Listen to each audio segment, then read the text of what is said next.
அம்மா வீட்டில் வியாழன் வெள்ளின்னு 2 நாள் சாமி கும்பிட்ற பழக்கம் இருக்குது. எல்லாருமே காலையில் நேரமாக எழுந்து குளிச்சுட்டு அதுக்கப்புறம் தான் கிச்சனுக்குள்ளேயே வந்தோம்.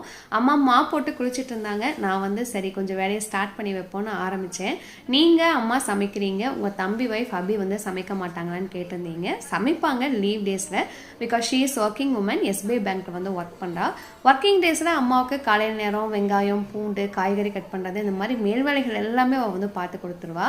2 பேருமே வேலையை ஈக்குவலாக ஷேர் பண்ணிக்குவாங்க. சமையல் அப்படிங்கிறதுல ஒரு பெரிய வேலையே கிடையாது. ஈக்குவலாக வேலையை ஷேர் பண்ணி செஞ்சுக்கிட்டோம்னா எல்லாமே ஈஸி தான். ஊருக்கு வந்தால் 2 பேர்த்துக்குமே ஹெல்ப் பண்ணுற மாதிரி நான் கொஞ்சம் சமையல் வேலையை அம்மாவுக்கும் ஹெல்ப் பண்ணுவேன், அவளுக்கும் ஹெல்ப் பண்ணுவேன். அவ்வளோதான். காலையில் பார்த்தீங்கன்னா லெமன் ரைஸ், உருளைக்கிழங்கு பொரியல், கீரை கடையல், ரசம், ஸ்நாக்கு புட்டுன்னு எல்லாமே ரெடி பண்ணி எடுத்து வச்சாச்சு. எங்கள் வீட்லேயும் சரி அம்மா வீட்லேயும் சரி பிரேக்ஃபாஸ்ட் தனியாக லஞ்ச் தனியாக செய்கிற பழக்கம் கிடையாது. மார்னிங்கே செஞ்சு வச்சுட்டு வெளியே வந்துட்டோம்னா மறுபடியும் நைட் தான் கிச்சனுக்குள்ளே வேலை.